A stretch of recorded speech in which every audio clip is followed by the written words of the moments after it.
Good day, guys. If you're listening to me, you must be in Mrs. Rodriguez's second hour. We are covering a brief history of the United States, and this is your second video, so this is your second lesson. This has to do with the Confederation.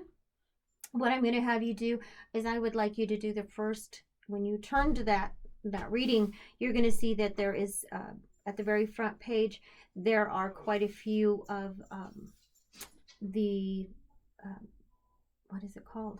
Vocabulary words, or just kind of words to know. These are the ones I would like you to do. So abolish Articles of Confederation, Commerce, Congress, Constitutional Convention, Delegates, Federal, Governor, Ratified, and Second Continental Congress. And I'm going to begin reading. A national government. In 1775, there were 13 English colonies along the eastern coast of North America.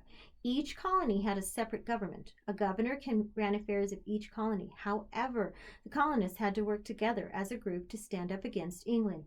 In an attempt to unite, each colony chose representatives, or people who could speak for all the others. Those representatives became members of the Second Continental Congress. This group met in Philadelphia in 1775. Their job was to create a central or national government.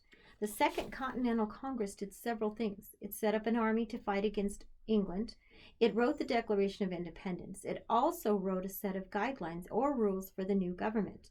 These rules were called the Articles of Confederation. A confederation is a group of states or nations that band together but still remain independent. The articles went into effect only after 13 colonies ratified it or voted to accept them. They did not get final approval until 1781. This timeline below shows the major events that led to the birth of the United States. And you guys should be very familiar with this. We did cover it, okay? This is kind of putting it in a better perspective. And there is a practice 6, and I want you to go ahead and do that just on a plain piece of paper. You'll be able to do that based on the information I've already given you. The powers of Congress. Under the Articles of Confederation, the central government was run by a national Congress. A Congress is a group of people who represent or stand for other people. The Articles gave Congress certain powers. However, it was very careful not to give Congress too much authority or power. After winning their independence from England, the colonies did not want to give too much power to any one person or group. The Articles of Confederation said that Congress could handle relations with other nations. It also makes treaties with those nations. If a peaceful government were not possible, Congress could declare war. Congress also had the power to make laws and issue currency. This means that it had the right to make paper money and coins.